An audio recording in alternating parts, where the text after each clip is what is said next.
Hello everyone, আসসালামু আলাইকুম। তো আশা করছি আপনারা সবাই অনেক ভালো আছেন। তো বন্ধুরা, দেখতে পাচ্ছেন জাতীয় রাজস্ব বোর্ডে কিন্তু আবারও বিশাল একটি নিয়োগ বিজ্ঞপ্তি প্রকাশ করেছে। এখানে কিন্তু বাংলাদেশ থেকে নারী এবং পুরুষ সকলে কিন্তু আবেদনটি করতে পারবেন। তো এখানে আমাদের প্রায় 116 জনের মতো লোক নেবে সারা বাংলাদেশ থেকে। তো আমরা আজকের ভিডিওতে কিভাবে আবেদন করবেন সম্পূর্ণ প্রসেসটা কিন্তু আপনাদেরকে আজকে দেখিয়ে দেব এবং আপনাদেরকে বিজ্ঞপ্তিটি কিন্তু বুঝিয়ে দেব। তো অবশ্যই যারা আবেদন করবেন আমাদের আজকের ভিডিওটি কিন্তু আপনারা পুরোপুরিভাবে দেখবেন। তো চলুন আমরা কথা না বাড়িয়ে আমাদের মূল ভিডিওতে চলে যাই। তো তার আগে আমাদের ছোট্ট একটি রিকোয়েস্ট থাকবে, যারা আমাদের চ্যানেলটি এখনও সাবস্ক্রাইব করেন নাই অবশ্যই কিন্তু চ্যানেলটি সাবস্ক্রাইব করে পাশে থাকবেন। এখানে কিন্তু সরকারি এবং বেসরকারি সকল চাকরি ভিডিও কিন্তু আমরা পাবলিশ করে থাকি এবং সকল চাকরি কিন্তু আমরা অনলাইনে আবেদন করে থাকি এবং সকল চাকরি কিন্তু আমরা অনলাইনে পেমেন্ট করে থাকি। তো আপনাদের শিক্ষাগত যোগ্যতা অনুযায়ী কিন্তু এখানে অসংখ্য সার্কুলার আছে। আপনারা চাইলে কিন্তু আপনাদের মনের মতো করে আবেদনটি করতে পারবেন। এখানে কিন্তু প্রায় 420টির মতো সার্কুলার আছে, আপনারা চাইলে এখান থেকে আবেদনটি করতে পারবেন। তো এখানে কিন্তু আপনাদের যোগ্যতা অনুযায়ী কিন্তু সকল সার্কুলার কিন্তু আছে, আপনারা এখান থেকে দেখে নেবেন। তো চলুন আমরা আমাদের বিজ্ঞপ্তিতে চলে যাই। তো এখানে দেখতে পাচ্ছেন এটি একটি আমাদের সংশোধিত বিজ্ঞপ্তি, মানে হচ্ছে এটি আগে একবার প্রকাশিত হয়েছে, এখন কিন্তু আবারও এটা প্রকাশ করেছে। মানে হচ্ছে তাদের চাহিদা অনুযায়ী কিন্তু জনবল আবেদন করে নাই, মানে হচ্ছে তাদের চাহিদা অনুযায়ী লোক আবেদন করেনি, তাই কিন্তু তারা সার্কুলারটি আবারও পাবলিশ করেছে। তো যারা আগে অ্যাপ্লাই করেছেন তারা কিন্তু এখন আর আবেদন করার কোনো প্রয়োজন নেই। তো এখানে আমরা আজকে দুইটি সার্কুলার দেখব। তো আমরা একটা আগে প্রথমটি দেখিয়ে দিই। তো এখানে দেখতে পাচ্ছেন প্রথম যেই সার্কুলারের প্রথম পার্টটি হচ্ছে কম্পিউটার অপারেটর। তো কম্পিউটার অপারেটর কিন্তু আমাদের 14 জন লোক নেবে। এখানে কিন্তু নারী এবং পুরুষ সকলে কিন্তু আবেদনটি করতে পারবেন। আর এটার জন্য আমাদেরকে অবশ্যই স্নাতক প্রয়োজন এবং কম্পিউটার সার্টিফিকেট লাগবে। তারপর হচ্ছে উচ্চমান সহকারী। তো উচ্চমান সহকারীতে কিন্তু 22 জন লোক নেবে, এটার জন্য আমাদের অবশ্যই স্নাতক লাগবে। তো তারপর হচ্ছে আমাদের 60 মুদ্রাক্ষরিক কাম কম্পিউটার অপারেটর, এখানে কিন্তু 35 জন নেবে। আর এটার জন্য আমাদের কিন্তু অবশ্যই আমাদের স্নাতক থাকতে হবে।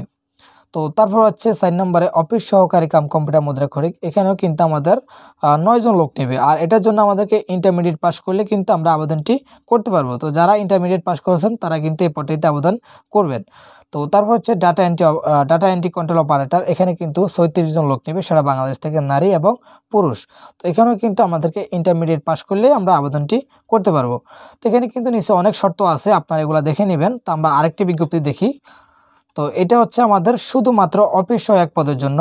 এখানে কিন্তু অফিস সহায়ক পদে প্রায় 43 জন লোক নেবে সারা বাংলাদেশ থেকে, নারী এবং পুরুষ সকলে কিন্তু আবেদনটি করতে পারবেন। তো এখানে কিন্তু কোনো বাধ্যকতা নেই, শুধুমাত্র মেট্রিক পাস করলে কিন্তু আপনি এখানে আবেদন করার সুযোগ পাচ্ছেন। তার মানে এখানে কোনো অভিজ্ঞতা লাগতেছে না বা কোনো শর্ত লাগতেছে না, ঠিক আছে। এখানে যারা মেট্রিক পাস করছেন তারাই কিন্তু এখানে আবেদনটি করতে পারবেন। তো যারা মেট্রিক পাস করছেন এখানে আবেদনটি করে নেবেন। তো এখানে কিন্তু অবশ্যই আমাদের জন্মসূত্রে বাংলাদেশের নাগরিক হতে হবে। আর বয়স হচ্ছে আমাদের সর্বনিম্ন কিন্তু আমাদের 18 থেকে 32 বছর। তো দেখতে পাচ্ছেন বর্ণিত পদে 20 ফেব্রুয়ারি 2025 তারিখ থেকে আমাদের 18 থেকে 32 বছর, তবে কোনো কোটা এফিডেভিট কিন্তু গ্রহণযোগ্য হবে না। তো যাদের কোটা আছে কোটার জন্য হয়তো 2 বছর তাদের শিথিলযোগ্য থাকবে। তো এখানে কিন্তু আরও অনেক শর্ত আছে, দেখতে পাচ্ছেন। আবেদনের ডেটটি কিন্তু আমাদের যেই আবেদনের শেষ ডেট সেটা হচ্ছে প্রায় 20 ফেব্রুয়ারি রাত 12টা পর্যন্ত আবেদনের ডেটটি থাকবে। তো অবশ্যই কিন্তু আপনারা এই সময়ের মধ্যে আবেদনটি করে নেবেন। আর যদি আপনারা না পারেন আমাদের আজকের এই ভিডিও দেখেন, আমরা কিন্তু আবেদনটি কিভাবে করে সেই প্রসেসটা কিন্তু দেখিয়ে দিব। তো চলুন আমরা আবেদন কিভাবে করব সেই প্রসেসটা দেখে নিই। তো অবশ্যই কিন্তু আমরা প্রথম কমেন্টে আমাদের আবেদনের লিঙ্কটি দিয়ে দিব, আপনারা সেখান থেকে ক্লিক করে সরাসরি কিন্তু আপনি আবেদন ফর্মে চলে যাবেন। তো চলুন আমরা কিভাবে করব সেটাই দেখে নিই। তো আপনারা আবেদন লিঙ্কে ক্লিক করার পরে আপনাদের মাঝে এমন একটা ইন্টারফেস চলে আসবে।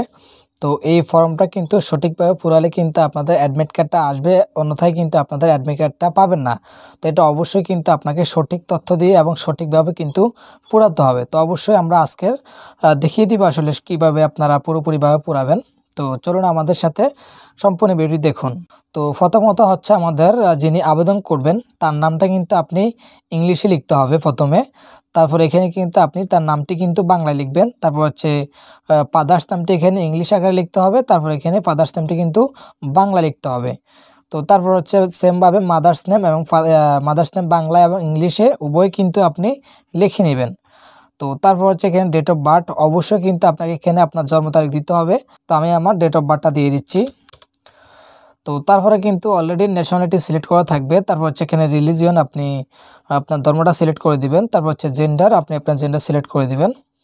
তো তারপর হচ্ছে ন্যাশনাল আইডি, অবশ্যই এখানে কিন্তু আপনার ন্যাশনাল আইডি যদি থাকে তাহলে ইএস দিয়ে কিন্তু আপনি আপনার ন্যাশনাল আইডি নাম্বারটি লিখে দিতে হবে। তারপর যেহেতু আপনি এনআইডি নাম্বারটি যদি থাকে আপনি সেটা দিবেন, অন্যথায় বার্থ সার্টিফিকেট কিন্তু আর দেওয়া লাগবে না।